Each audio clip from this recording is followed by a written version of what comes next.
Coming up, Regarding Men speaks with Warren Farrell.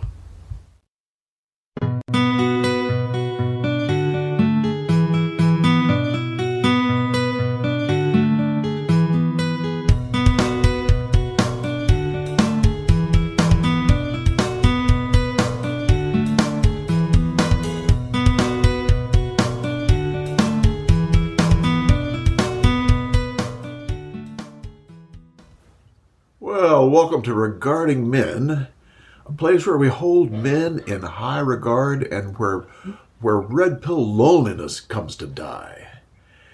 Anyway, I'm here with my two favorite men's advocates outside of one other who we're going to introduce in just a second. Paul Elam from paulelam.com and Janice Fiamingo from the Fiamingo Files, and I'm Tom Golden, and we're here today with Warren Farrell.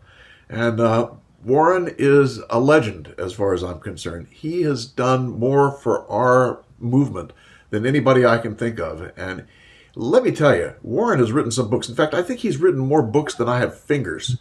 And they're all good. And Warren is very, very particular about his books. He wants everything to be just right. So when you read these, you're going to get references, you're going to get, everything, footnotes, the whole 9 yards. He's very, very particular. And it started in 1974, Warren, when you wrote The Liberated Man. That was your first one. And then came The Myth of Male Power. Man, did that book change me. That was just an amazing, amazing book. And it still is. With the new cover, I think I've read it again. So The Myth of Male Power, then whoops, we don't want to turn that off. What Women Can't Hear, What Men Don't Say, which is one of my favorites. Father and Child Reunion. Why Men Are the Way They Are. Why Men Earn More. And that one, man, it just turned the wage gap into a myth so quickly. And it's amazing how long it's taken that myth to die. And then the last one, the most recent one, is The Boy Crisis. So, Warren, you really don't need an introduction. I think, people know you already. And so that's the best introduction I could give, would be just looking at all the things that you've done so far. And why won't that turn off? There it goes. And so we're really happy to have you here today. And we're going to talk today about a bunch of things. But one of the things we're going to talk about is The Boy Crisis, your latest book. And why don't we start, Warren, by talking a little bit about what are the causes of the boy crisis? What's going on? Can you help us understand that? Yes, actually, maybe I should, if I may, Tom, may I just explain some of the actual evidence for the boy crisis? Yeah, good. Because good. Many people don't even realize there is one, and it happens on so many levels. And one of the things that I was most struck by initially was that I started looking at all 56 of the largest developed nations, and seeing that in all of the developed nations, boys were doing worse than girls in almost every single academic subject, but especially in reading and writing. And as it turns out, reading and writing, as you probably know, are the two biggest predictors of success or failure. So we were really setting up boys all around these developed nations for success and failure. And I started asking, so that was one piece of evidence. And I'll come back to the key word in that sentence, which is developed nations, and what the connection between developed nations and the cause of the boy crisis is. But that just that's just one part of the evidence. As a result of doing worse in school, boys were much more likely than girls to drop out of school. And the boys who dropped out of school were by their early 20s. This is before, this piece of data I'm going to give you now is before the COVID. The unemployment rate among the boys that dropped out of school was more than 20% in their early 20s, as opposed to 3.8%, which was the national unemployment rate before COVID in the United States. You could see that it was more than 5 times higher than the national unemployment rate. And these boys were 66% more likely to live at home with their mothers than their sisters were. And so you know how appealing a man is who meets a woman at a party and says, "Oh, I'm living with my mom. You want to come home?" And so these boys often felt like losers, and were oftentimes then felt like they needed to turn to pornography, because pornography was access to a variety of attractive women without fear of rejection at a price they could afford. But the pornography often got them addicted to more and more exciting, quote unquote, ways of being with women, when they finally met their first real woman, the woman was feeling like, she was being treated like an object, because she was being treated like an object. And so that made the woman withdraw, which only proved to them that they were losers. And they were sort of, from the girls and women's perspective, losers, and women aren't very interested in dating losers. And so the whole cycle of that led to depression, that often led to taking drugs, becoming addicted to video games, taking opioids or other forms of drugs. And so it's like a funnel almost. It just sort of funnels down and it gets worse and worse. Absolutely like a funnel. Yeah. And then I started looking at the suicide rate, and I saw that, for example, when boys and girls are 9 years of age, their suicide rate is equal. But by the ages of 10 to 14, the boys' suicide rate becomes twice that of girls. Right. At the ages of 15 to 19, it becomes 4 times that of girls. At the ages of 20 to 25, it becomes almost 5 times that of girls or women. And so so there's a huge number of hidden questions and insights in that type of progression. But the evidence for it is that enormous different suicide rate. And of course, when we move to the men part of this, outside of the boy crisis, a relatively small number of people realize that 85-year-old men who are 85 years old or older are likely to commit suicide at 1,750% more likely than their female counterparts. Damn. And obviously, if this was happening with women, we would all know this. Exactly. Exactly. It's crazy, isn't it? It really is. And even crazy. the suicide agencies don't do anything about it. I mean, they don't put it on the front page. They don't say anything about this. And when you ask the suicide agencies why they don't, they say we cannot get, and this is the real crime, we cannot get funding to include male inclusive suicide. Exactly. So the bigger issue there, of course, is we'll get in a minute to the causes. So if you wish to ping me on why is it that we don't care about men, and what the epigenetics of that is, and the genetic heritage of that is. But just to stay with the evidence for a moment. When it comes to mental health, most people think that when guys and girls break up, the woman is depressed, and the guy just goes on and tries to have sex with somebody else. It turns out the opposite is true. When you measure depression by including the ways that men express depression, and then you dig in from there, that you find that the males are significantly more likely to be depressed, to be suicidal, to turn to drinking, to do this. In the Boy Crisis book, I outlined 63 signs, red flags of depression or suicide, and most of those we don't even ask about men. And so, particularly if a man is a white male, and he tends to keep his feelings to himself and his fears to himself, and expresses it to nobody. There's no groups like the type of groups you have formed for the average man to sort of talk about what's happening with them, what angers them, and so on.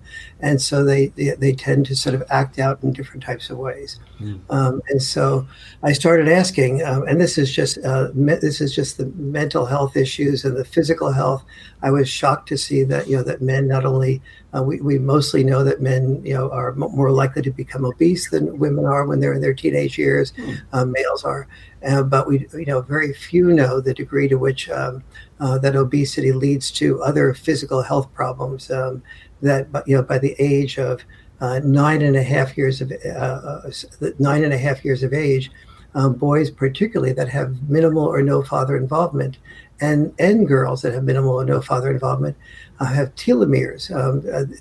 Telomeres are the biggest predictor of how long you will live, and they are inside of your cells, and they hold the genes that either help you prevent or be more likely to get cancer and diabetes and other significant problems. And boys and girls without fathers are without a lot of father involvement, are 14% more likely to have shorter telomeres. Really? Shorter telomeres at the age of 9.5 which is when the studies were done, are the single biggest predictors of your life expectancy. Right. Right. The shorter the telomeres, the shorter the life expectancy.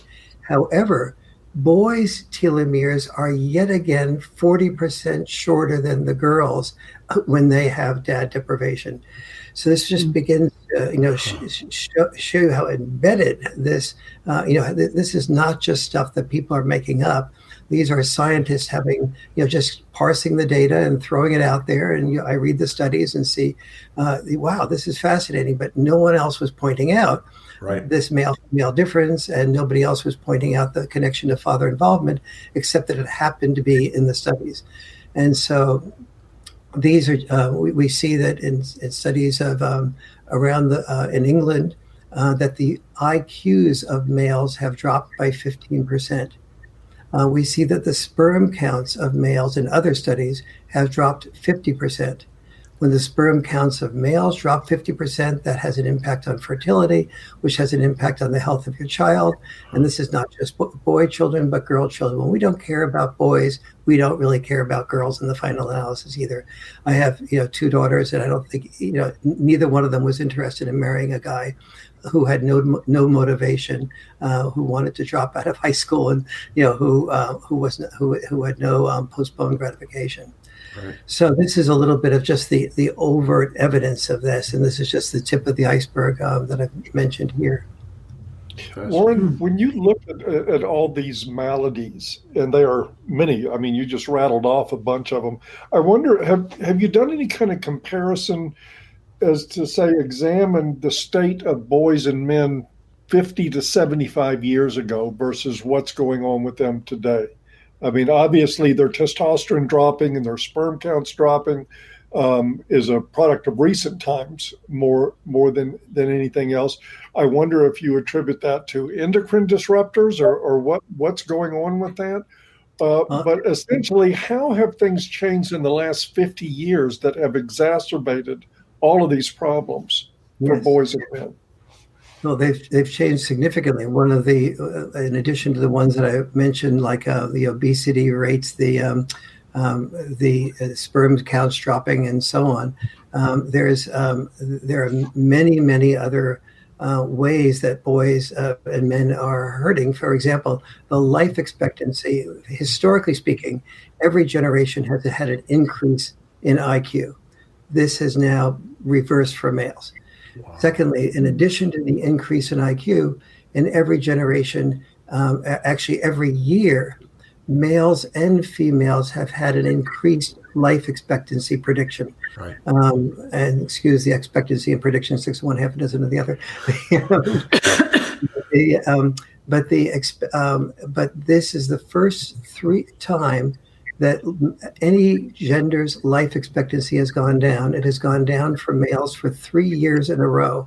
And never has gone down for any gender for more than a short period of time, except very briefly during war times when huge amounts of men. And we have to remember in World War I, for example, in the Battle of the Somme, there was 1.2 million people, mostly men, of course, killed or injured, and so that had an effect on life expectancy. But in not non-severe war times, that's even with Vietnam wars and so on, the life expectancy has increased until just the last 3 years.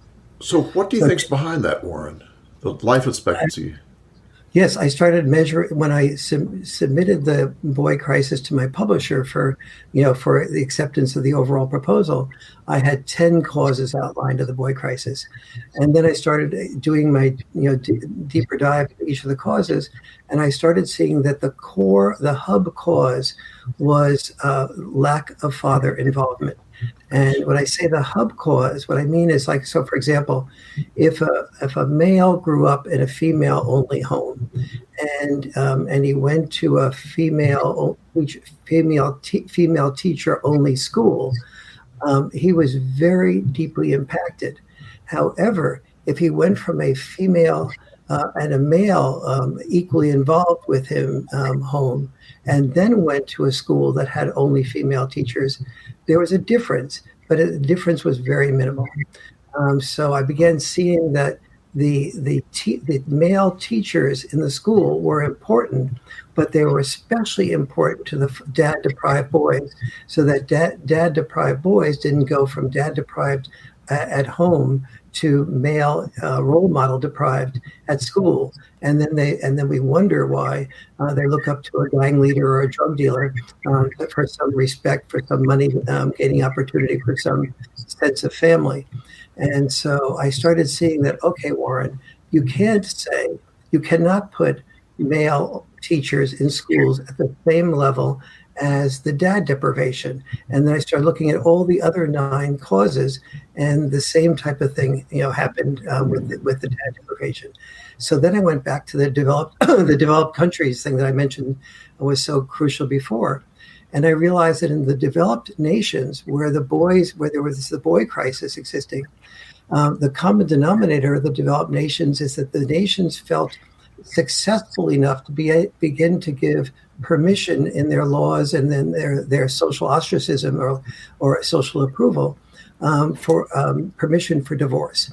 And the divorces led very frequently throughout the world to a minimum or minimum father involvement or a complete lack of father involvement. And so I started breaking down that demographic. But there was still another demographic of boys that were having problems. And so I started looking at that, and they began to be grouped under a second group, which is the sons of mothers who had children without being married. And so I said, well, what's many people say, and I said, what's the importance of marriage? And what I found is that couples that were married, the fathers were likely to stay involved much longer. But when the couples that weren't married, the average length of time of father involvement was 3.5 years. And so the children would have a little bit of an exposure to father. And then the boy especially would feel like, what's wrong with me? I was just deserted by my dad.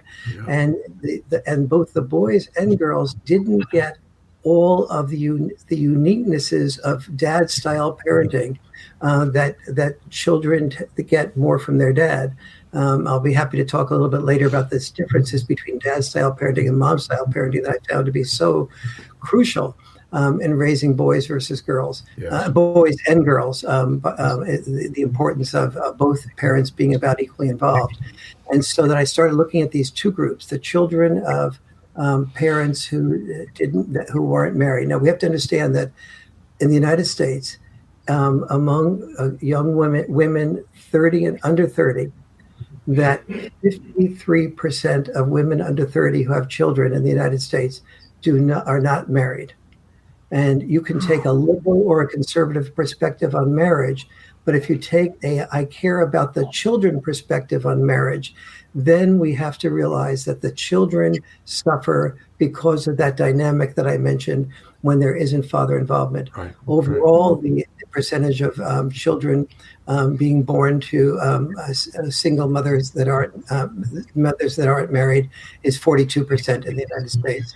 And it's in that 42% that the problems lie. And we have known this since 1965 when the Moynihan report came out. Right. And in the Moynihan report, he was a famous sociologist after whom, by the way, a good part of Penn Station has now been named after him, the Moynihan train station.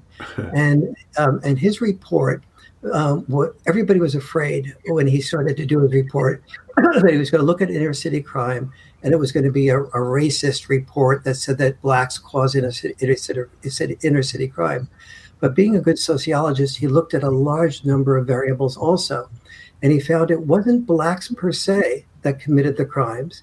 It was those children of black families where there was a lack of father involvement, which at that point in time in 1965, that was 25% of black families. Today in Caucasian families, lack of father involvement is 32% to 40%, depending on how you calculate it, but let's say 32%. It was, when Moynihan did the Moynihan report, 3.2%. Right. And so we see this enormous increase in lack of father involvement in the Caucasian communities. But now in the African American communities, it's 74 to 75% lack of father involvement. Gracious. And so, what we're blaming oftentimes in our unconscious mind on Blacks is actually much more accurately looked at by looking at lack of father involvement and seeing how that's also happening in the Caucasian families where there's a lack of father involvement as well as the Hispanic families where there's a lack of father involvement. So that's just a little headline on that issue. It's fascinating. Well, when we look at across the spectrum at many of these different areas that you've just described, whether it's our family courts, the issues of father involvement, what's going on in our colleges and universities, what's going on in our elementary schools, our primary schools, one of the things we see over and over again, and even into the mental health industry at large, we see over and over again groups of ideologues who can only be described as anti-male and who appear to be, all these problems that you're talking about appear to be at least aggravated by feminist orthodoxy across the board. Am I wrong on that? As many of the listeners know, and as you know very well, Paul, I was involved with on the board of directors of the National Organization for Women in New York City for 3 years. And so I can really say from my personal experience that, I would go around and speak at these, feminist conventions, and I would see the books that explain that, the books by Lenin that explain that the family was an institution of patriarchy that did not respect, that put down women at the and put up men and made rules to benefit men at the expense of women. And when you go to, and I taught in women's studies classes at San Diego State, which was the first university in the country to have women's studies classes. And I can tell, and almost all of my initial speaking engagement were sponsored by women's studies classes and feminists. And so I can say with some, I think, credibility that no feminist would disagree with the sentence I'm going to say now. We have lived in a patriarchal world dominated by men who have made the rules to benefit men at the expense of women. And what I am saying in the myth of male power is that no, we didn't live in a world dominated by a patriarchy. We lived in a world dominated by the need to survive. And in order to survive, women played a role that was extremely restrictive, and men played a role that was extremely restrictive. Women's role was raise children, get married and raise children. Men's role was get married and raise money or some equivalent thereof. Kill the enemy, kill for food. Women's role was to love and be loved. Men's role was to kill and be killed. And so every generation had its war, and in those wars we gave men social bribes, and the social bribe was, your uncle, he died as a Marine and he in World War I, and his picture is on our mantle. Nobody else's picture is on our mantle in our home, but he was a real hero that we have to respect and have, and so the boy begins to learn the social bribe of, I can get love and approval by being willing to die as a Marine or whatever in the next war. And so we had these social bribes for male disposability. But we as feminists didn't say, thank you, men, for being willing to die. We never said our affirmative action should include the next 500 years of females only being registering for the draft, for the war, and men staying home and loving and being loved while women are killed and be killed, because we believe in equality. We're all in favor of women having this affirmative action program, and so this is, but rather, and then when I started investigating the pay gap. It was very clear to us, quote unquote, clear to us, that men earned at that time when I first started doing the demonstrations and leading the demonstrations on the men's groups, I would wear a pin saying 59%. 59 cents, which meant 59 cents to the dollar, of course, at that time. And I had no idea until I started investigating it, that it's not men that earn $1 for each 59 cents that women earn for the same work. It is men, it is fathers who earn more money than mothers do once they become fathers, because when men and women become fathers and mothers, as opposed to just males and females, it is then that the women will do one of three things. 40% are likely to be full-time involved with the children. 40% are full-time involved in the workplace, but they cut their workplace hours back until to close to 35 hours per week, and oftentimes down to less than 52 weeks a year. And then the other 20% is work part-time. So when women cut back on working and the demand for money becomes greater, men start quitting jobs they would love to do, like being musicians or elementary school teachers. I know a number of people. I was trained as a teacher. A number of my friends quit jobs that in junior high school and high school.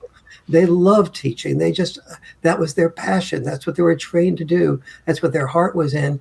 But when they had children, they gave up being as teachers, and they became administrators, principals and superintendents of schools. Right. They often hated being administrators. They weren't cut out for that. That wasn't their mentality, but they did it because their children, they wanted their family to have better homes and better neighborhoods with better schools and opportunities that they never had for themselves.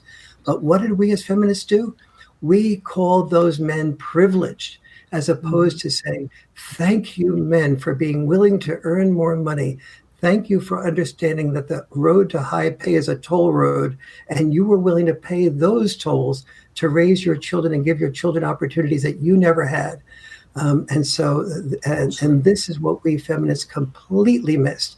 And so we created a culture of male privilege, male entitlement, patriarchy, all of these anti-male things and anti-family things that led to the problems that we have today. Yes. I would like to say, I don't think this was overall conscious in terms of outcome. It was focused more on, there was such a careful eye on women are discriminated against that we couldn't see the forest for the trees. And there was also a lot of anger at men because they were divorced.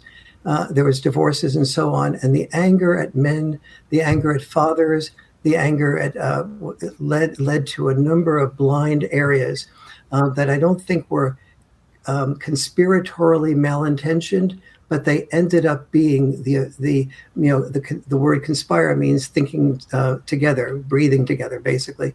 And we were breathing together a perspective that saw no empathy for boys and for men, even when there was plenty of evidence around there to speak of that. Yes. Mm-hmm. I'm going to definitely take your answer as a yes. Yes. I did contribute to that a lot. And I wonder, what do we do about that? I mean, we do have a huge problem right now with the narrative, not that men have problems, but that they are problems. And that one of their problems is too much power and too much privilege.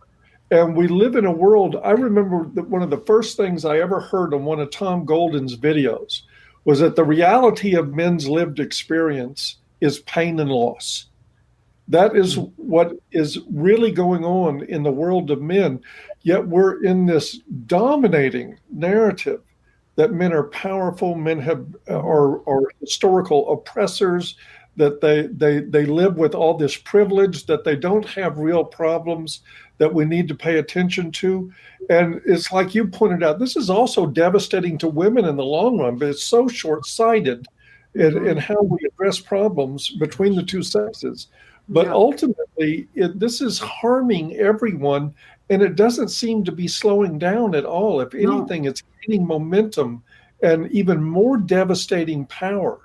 over the lives of everyone. We have millions and millions and millions of women who are, their connection to their children is pictures on the wall of their cubicle at work. And they're in there 8, 10, 12 hours a day in middle of the road positions, going nowhere, missing their children like crazy, and still having to live under the illusion that they're somehow empowered by this lifestyle. Yes. It's amazing to me that this is going on and that we could just absolutely have no awareness of it whatsoever, it seems, in our culture. And even if there is any awareness of it, it sometimes manifests in bizarre panel discussions like the one we talked about that took place, I think, 4 or 5 years ago. Maybe it was 2015, called Are Men Obsolete? Remember that one? Right. And where major feminist thinkers lined up on both sides of that question to talk about the evidence that men are obsolete. And even the ones that were taking the position that men were not obsolete, I can't remember that anybody had a good word to say about men. Well, the one exception was Camille Paglia. She was on that panel, and she did have good things to say about men, and she had a warning about what happens in a world where men seem to be becoming obsolete or being made marginal. But she was the only one, and even she did not actually make a full-throated defense of men of the sort I had expected that she might. All the others were contemptuous of men, indifferent to men's pain and suffering, indifferent to the disempowerment of men that they could see going on all around them. Many of them chortled about it and were quite gleeful and triumphant. So, well, I guess that's to say that in some areas of our society, there is an awareness of the unintended or intended consequences of feminist ideology in all these spheres, and the response is not what one would hope. Yes, yes. Well, you had asked sort of like, what can we do about this? And I think there's so many things that we can do. First of all, we have to realize that in this point in history, women like Janice speaking up about these issues have far more credibility than any man does, because of all the problem that we're having. This is, the solution, the long-term solution is not women being men's spokespersons, but we sure need Janice, and we sure need Karen, and we sure need the women who are conscious of these things and willing to speak up about these things. And so I really honor you enormously, Janice, because women that just go along with the party line, and get a lot more approval and honors and promotions than women who speak up like you do. So that's one dimension of it. Second, we have to be aware of when we use words like men's rights. It is so challenging to say to any family member or any friend, "Oh, I'm part of a men's rights movement," and because the problem is exactly as it is, 99% of people respond to the word men's rights by thinking, "What? Men already have the rights. They make, and if they don't have the rights, they make the laws. They look, and they go into the, all the Supreme Court justices, all the, what they go into, and they give a litany of things that we supposedly have completely missed by using the word men's rights. And they tune us out before they can open their heart or their mind, and especially even open their mind, without which there's no opening of the heart. And so there is, and one of the reasons I sort of decided to do this next book on boys was because when I talk about the boy crisis, it doesn't shut women down or people down nearly as quickly, because we are, while females are biologically programmed to be protected by males and expect males to die in order so that they will live, they are biologically programmed also to protect their sons. And so when you start talking about the problem a boy has, there is much more heart opening than there is when we start talking about a problem that men have, exactly because the message we accurately want to get to ultimately is still the same message we need to get to, but it's blocked by using the term men's rights. Mm-hmm. But with boys, so for example, I remember one talking to one woman about the challenges that men take when they take the risks of rejection. And the only thing I could get from that woman was a whole litany of times like, risks of rejection, you must be kidding. I've had so many men ply me with drinks, and when I said no, they didn't pay attention to those no's. And so all she could think of was the ways she had experienced negative experiences with men over trying to overwhelm her. But when I talked about boys, and boys' fears of rejection, the same woman went right afterwards. This is like a minute later, said, "Oh my God, yes, my son. He tried to call Krista or whatever her name was last week, and he said before he was going to call her, I can't call her because she's so sweet and so cute. Other boys are interested in her. She seems to like me, but I'm sure she won't like me asking her out on a date. She'll think it's sexual. I think she likes me because I talk really nicely about things," and on and on. And the mother said, "Oh my God, he was just shaking in his boots about calling her." Through her son, she was able to see boys' fears. So I think one strategic thing that we need to be doing is we need to be interviewing boys. We need to be interviewing boys who didn't have fathers, boys who did have fathers, eliciting from boys in our videos the pain that they experienced by not having fathers, the pain they experienced by the fears that they felt when they were attracted to a girl or woman, and they felt that they would risk rejection.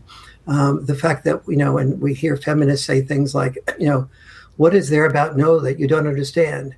Well, I'll tell you a few things about no that I don't understand.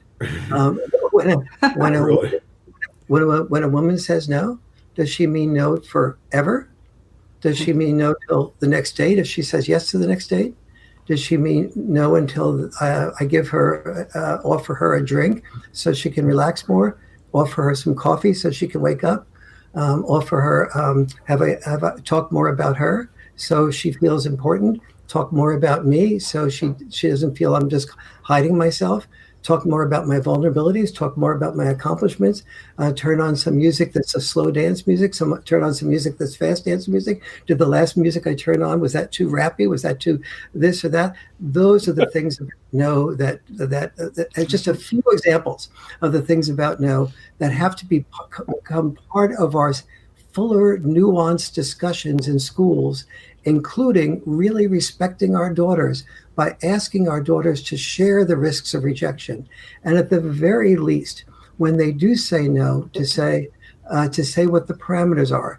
I'm not comfortable holding hands right now, but if and when I become comfortable holding hands or kissing, I will take the responsibility of letting you know that I would like to kiss you or hold your hand, or since I know you're interested in that next stage, I will reach out and take that risk. And these are the types of things that would increase the respect for women, as opposed to what we've done in the last 50 years, which is we've gone from I am woman, I am strong, to I am woman, I've been wronged. And women have been competing for the greatest amount of victim power. That does not increase our respect for our daughters. Amen. Can I just add one more thing to that, too? We might consider at some point setting women down when they get pregnant and advising them that their sons will eventually become men. And that might be a good reason to pay attention. Talk about the needing to state the obvious. Indeed. It's so sad. Did we want to talk a little bit about the different parenting styles, Warren? Sure, yes. Because I think that's a fascinating piece of things that's so important for people to know about. When I was doing the research for the Boy Crisis book, I started seeing all these misunderstandings between fathers and mothers that genuinely, and particularly in divorced families, where the mother was genuinely concerned that the father had let that child go to the playground, and the result of and then had not stayed at that playground with the child, and as a result, The father, the child maybe got into one out of 10 times got into a fight on the playground, and so that child came home a little bit messed up, but it was time for the mother to pick up the child. So it's Sunday afternoon, and so the mother picks up the child and says, what happened to you? And the kid said, I went to the playground. I got into a fight. Your dad didn't go to the playground with you? No. Well, what was your dad doing? He was home. The NFL game was on. He was home watching the game. Yeah. And now the mother is 100% convinced that the father cares more. And this is real life stories, by the way. The mother became 100% convinced that the father cared more about the NFL game than about the boy's safety. So I talked to the father, and the father says, no, I have a totally different take on this. And my take is, if my son gets into a fight, I want him to be able to come home. I want to be able to talk about with him about what were the red flags. Were the boys pushing each other? Were they having fouling practice? Which is what I used to do when we played basketball, to see who could foul with it and get away with it. Were they drinking? Were they sort of treating each other with a lack of respect? Were they pushing you and seeing how far they could get away with it? And in fact, the father said, all of these things I eventually found out were red flags, but I didn't have a chance to process those red flags, to talk with my son about this because he was being picked up too quickly. But my mentality in sending the boy to have some experiences on his own was so that I could teach the boy how to protect himself rather than protect him by being there and making sure he didn't get into any trouble ahead of time. Yes. And then I don't want to protect him, and then have him go out in the world unprotected and not knowing how to protect himself. That's a fundamental difference between mom-style parenting and dad-style parenting. This isn't mom wrong or dad wrong. It is parents that protect. We have to acknowledge the need for that protection up to a point, but it's up to a point that's the crucial thing. And it's checks and balances parenting. When the dad says, here is my best intent, here is my desire, here is why I would like to have the son picked up later today because he came back and he was hit. I want to talk with him about that, how to avoid that. And this is why, talking with each other as parents, even if there is a divorce, is so crucial. Another big example that I've heard at least 100 times in one way, shape, or form is roughhousing. And I remember one dad saying, I took we have 3 kids, and I said to them one day, sort of like, just okay,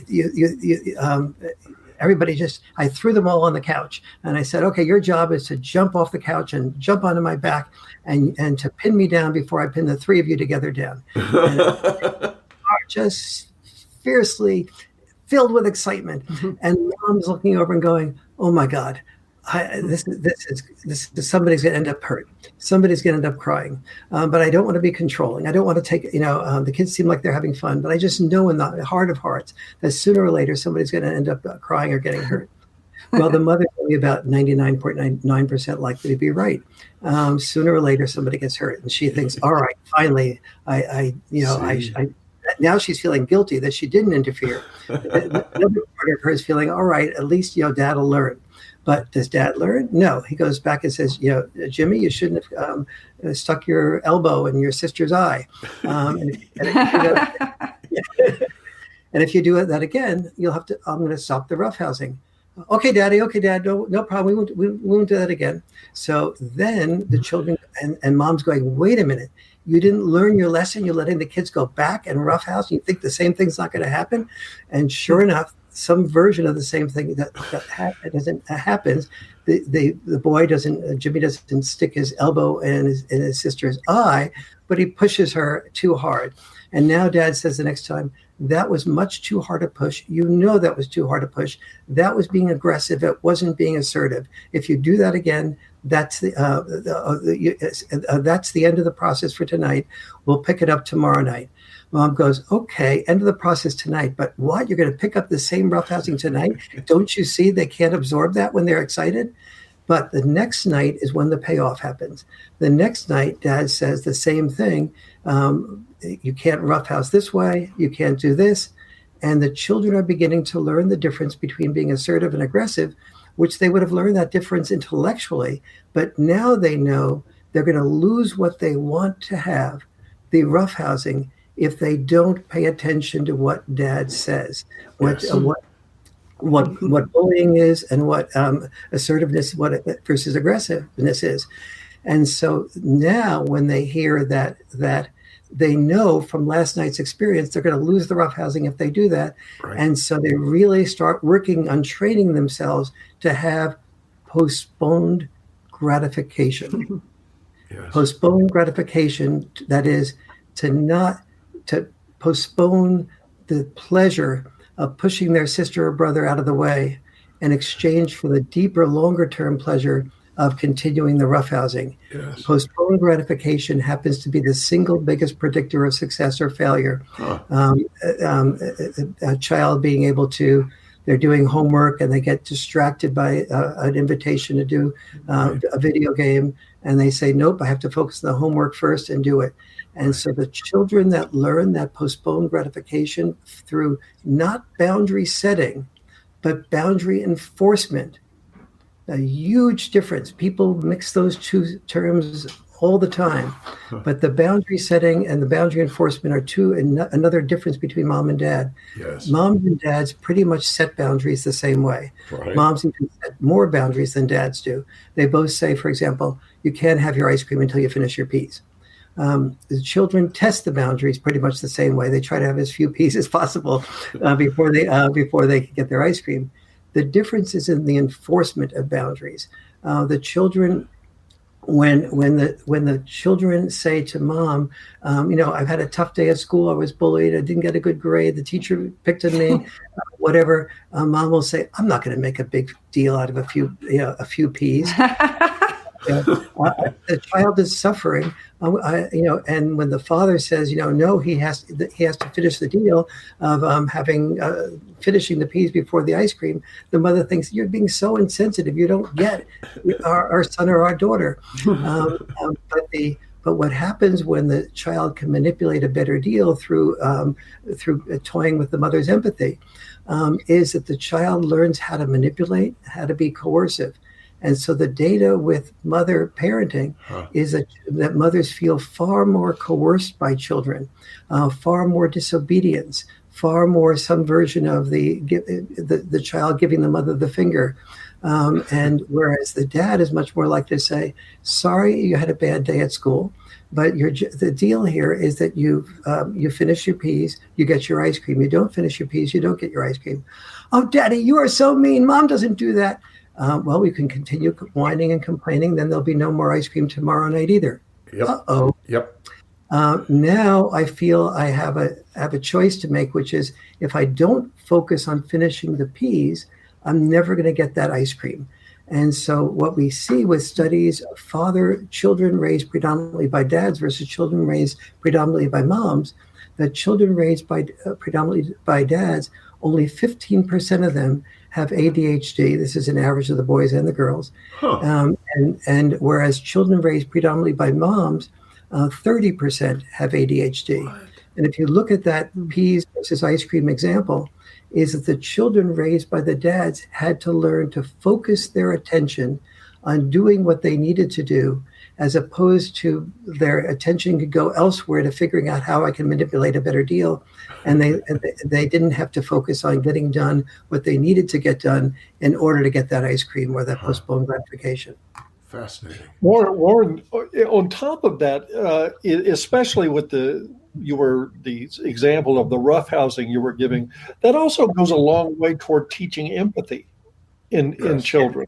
Yes. That's a huge part, I know, of what fathers bring to the table in families is the instructions to forcing the children to see the world through someone else's eyes other than their own, and to follow rules that they may not understand, and to withhold physical force as the examples that you're giving so that you don't hurt people. You have to be aware of what's going on the other side of the fence. And it is no surprise to me that we see such a crisis in the last couple of generations in lack of empathy from all these single mother households. And that's not meant to demonize single mothers, but you're pointing out facts that the research supports. And we have to be able to look at that honestly. Yeah. And I think one of the things that's really got to happen is for both parents to understand the style of the other and to accept it as being different but important. And right now we don't have that. We just don't have it, especially from the mothers not really appreciating what the fathers do. So being a person who always cares about men taking responsibility, part of what I'm saying to men is, men, you need to do your homework on parenting. And you need to find out exactly that what Paul just said is not just a theory.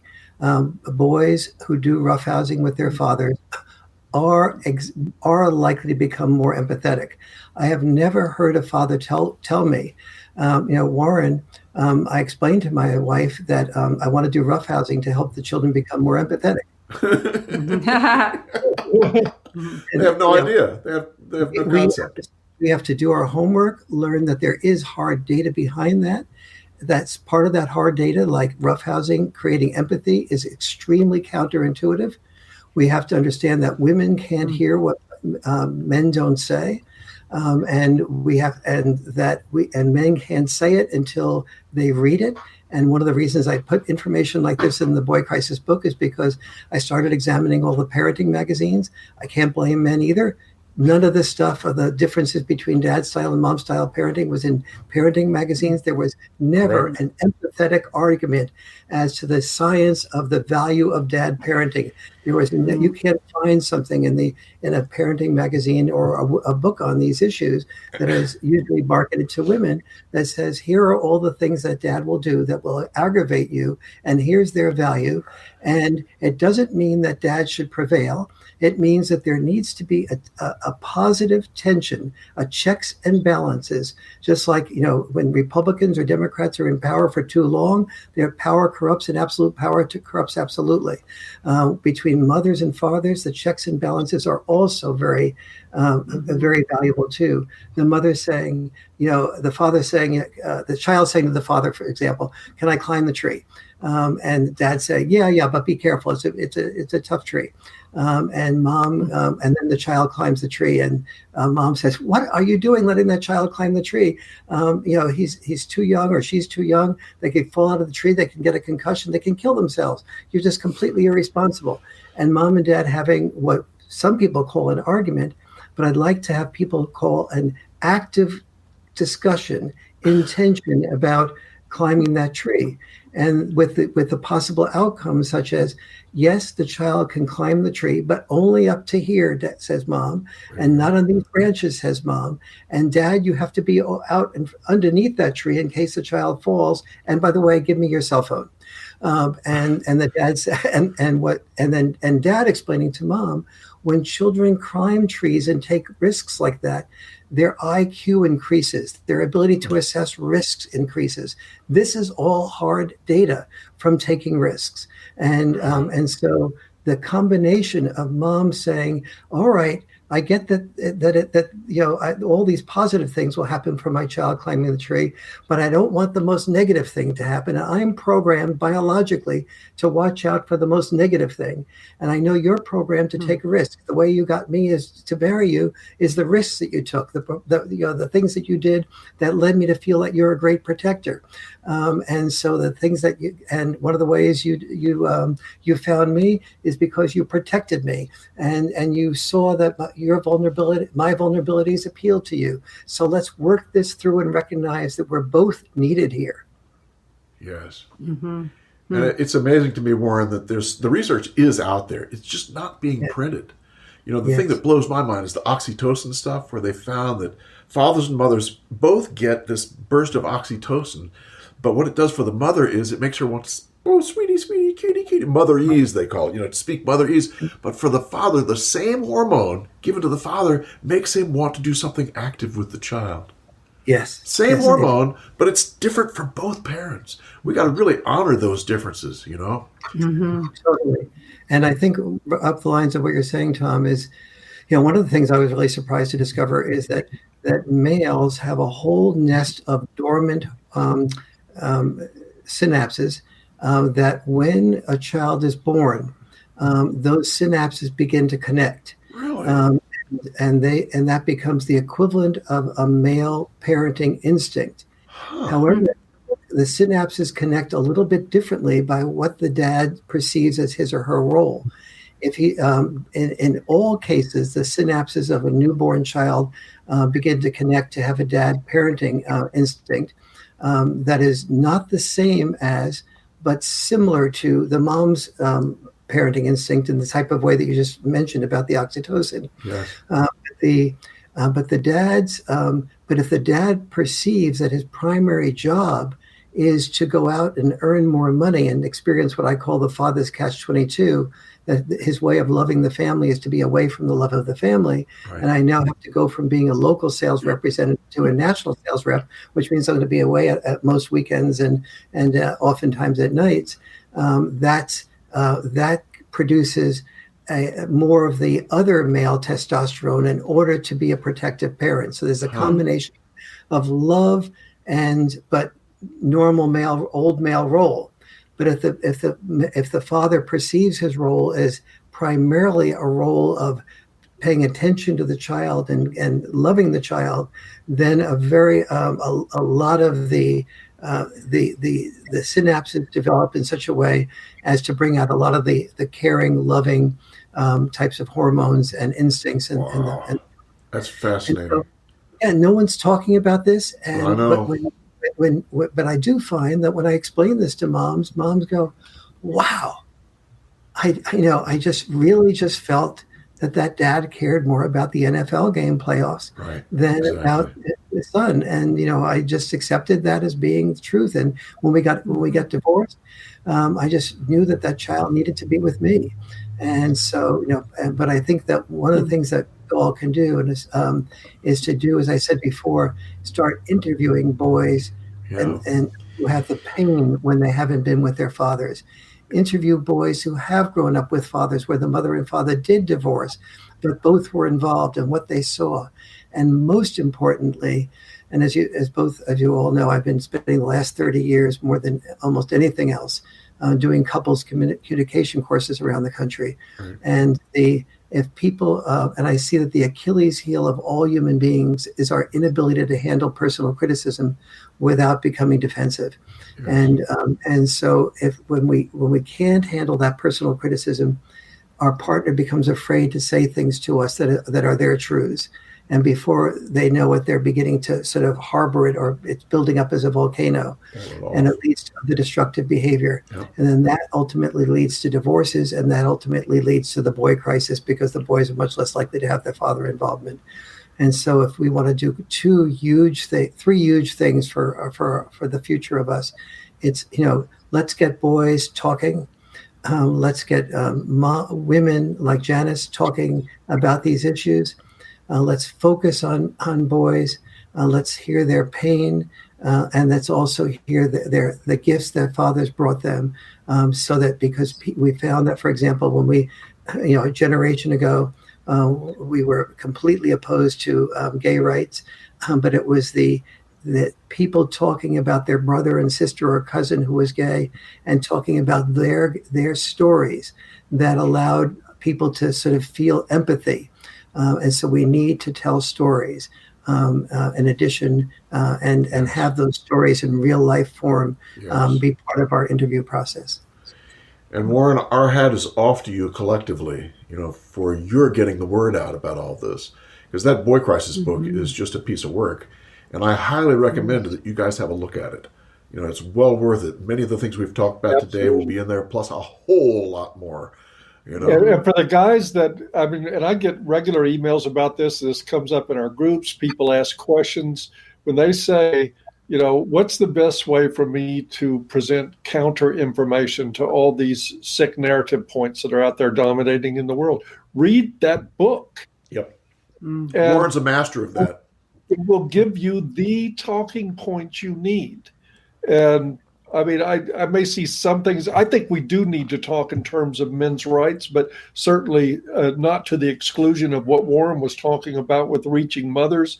And I also will bring up as a part of this discussion, I think the importance of getting men to talk too, which is what we're doing regarding men, bringing them into an environment where they can talk without looking over their shoulder, or where they have to be afraid of being judged for what they're going to say.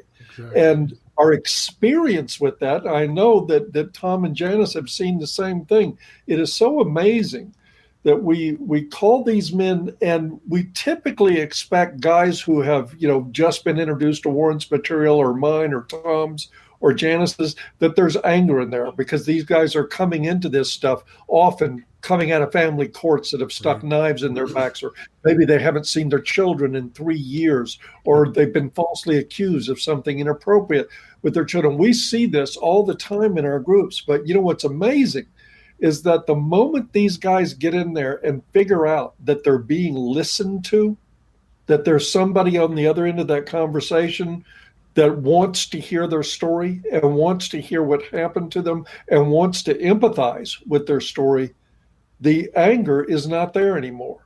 Yep. I mean, we don't see a bunch of guys scowling and, throwing beer cans and barking about things. They're vulnerable. They're helping each other. They impart amazing wisdom to each other in the group. Yeah. And I think this can become another part of this multi-pronged attack on the sick narratives. Is finally we have the technology and the worldwide reach to put men together in ways that are therapeutic for them, that are actually healing and give them a place to belong. And I know, Warren, in the 70s, you did a lot of men's groups. And so I just wanted to hear your impressions of what you're hearing about that now, what your thoughts are about doing more men's groups.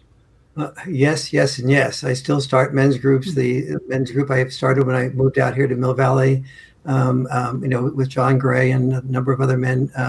Almost all the holistic producers in this area are all part of a men's group and talking with each other. And I started some 300 men's groups. As you know, I was surprised to hear one day that this fellow joined the men's group and gave up his career and his solo career. It turned out to be John Lennon, who joined one of the men's groups that I started. But in the 300 or so men's groups that I started, I found that that it was like, and these were days in the 70s, and now I've been doing it until recently. The men had no clue how much they were holding on to, and most men came very skeptical. It was sort of like, I'll listen, but don't expect me to open up. But as other men opened up, it created permission. And before they knew it, they were opening up because they didn't feel so vulnerable.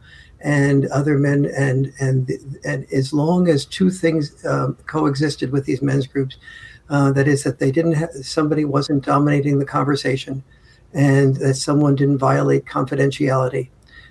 These men's groups became oftentimes the soul of the man was able to open up, and they became the most important thing in the men's lives, especially among the groups that lasted, that had those two parameters. Switching gears a little bit there, I want to talk about the importance of men speaking up and really affirm what you said. What you all are doing and getting men to speak up and having these types of communities of men formed where they feel that they can be listened to and heard is, probably one of the most important gifts you can give any human being, and especially men who are not programmed to open up in this way. And when I see anger, almost always, I teach in my couples work, the more anger you see, just look for the vulnerability. And almost always anger is vulnerability's mask. And these men, as you said, Paul, aren't even angry at the beginning because you have created a reputation of creating a group that will listen. The moment somebody feels that they will be listened to is the moment that anger begins to dissipate. Right. And so the only thing we need to do once we've done our work at healing that anger is to make sure that when we present men's issues to any woman that we love or just even care about, or any person we care about, because we have to remember that other men are biologically programmed to protect women also. So men will be the big protectors of women and not want to hear us talk about these issues as well. But anytime you sort of do the reading of the boy Christ and you say, all right, I have 10 great points here. Remember, none of those 10 great points should be picked up until stage 4. Stage 1 is listening. Stage 2 is listening. Stage 3 is listening. And stage 4 is revealing. And when you listen first, you role model what you want to have happen for you.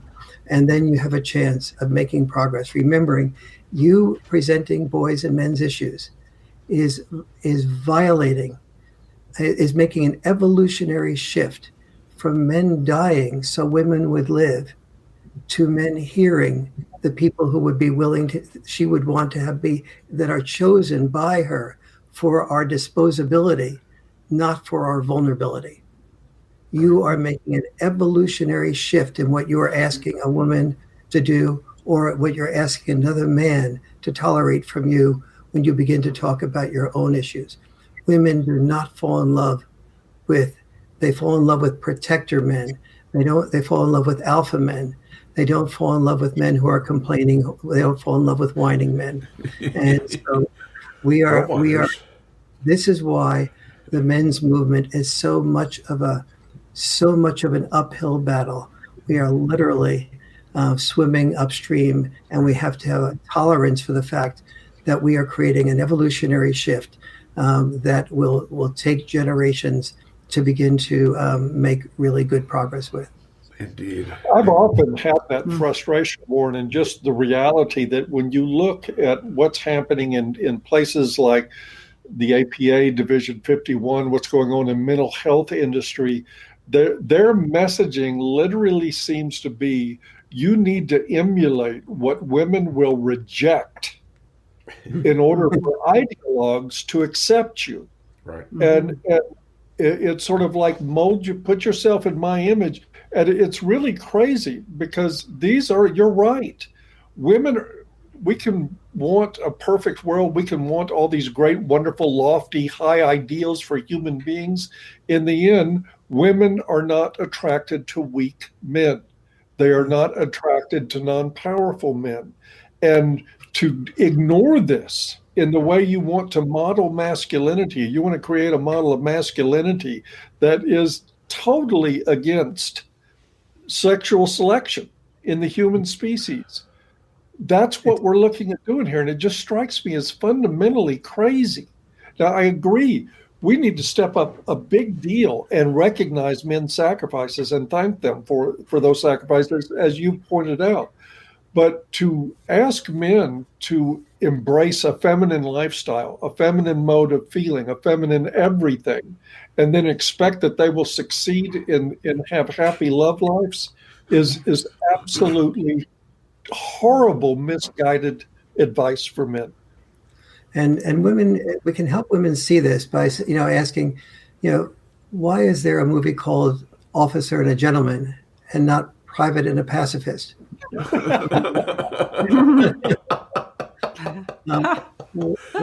pacifist wouldn't be able to carry the woman out of the sweatshop or wherever it was that she worked at the end. Yeah, to a private. Why did Lois Lane ignore Clark Kent until she found out he was? So go to Clark Kent, tell me, Clark, about your vulnerabilities. And then once she found out that he was Superman, she fell in love with him and then credited herself to getting him to cry after he was Superman. Because the woman wants the Superman to be able to cry, but isn't interested in the Clark Kent crying.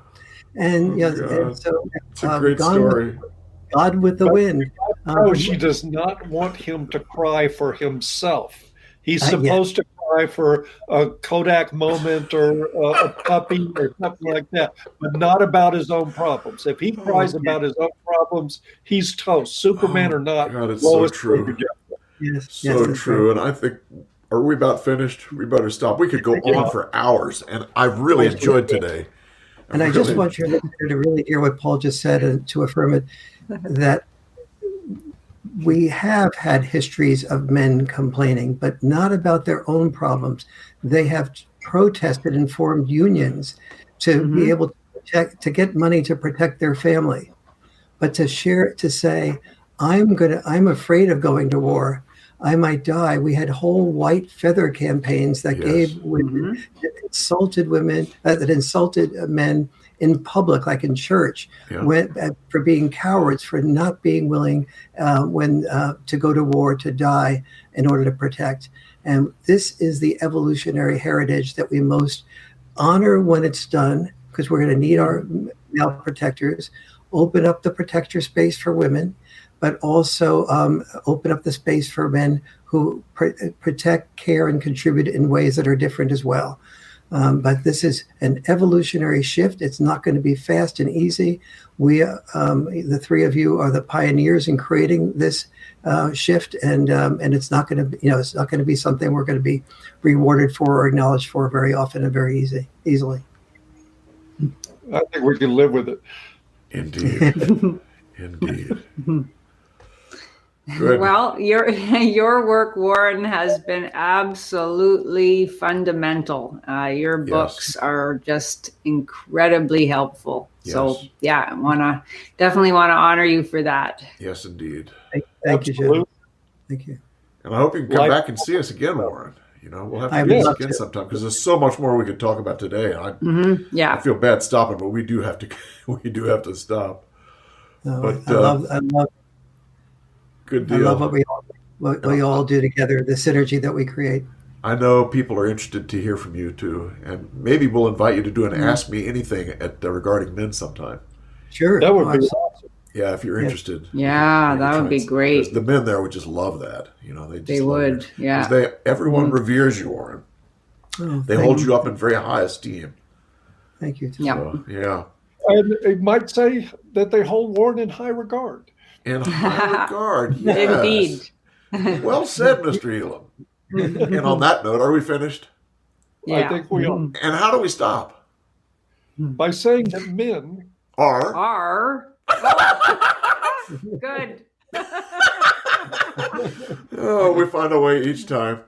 Yeah. I tried to be as quick as I could, Janice. Yeah, they're good. We'll see you all next time. Bye-bye. Everybody tried that 300 times, so. Bye-bye.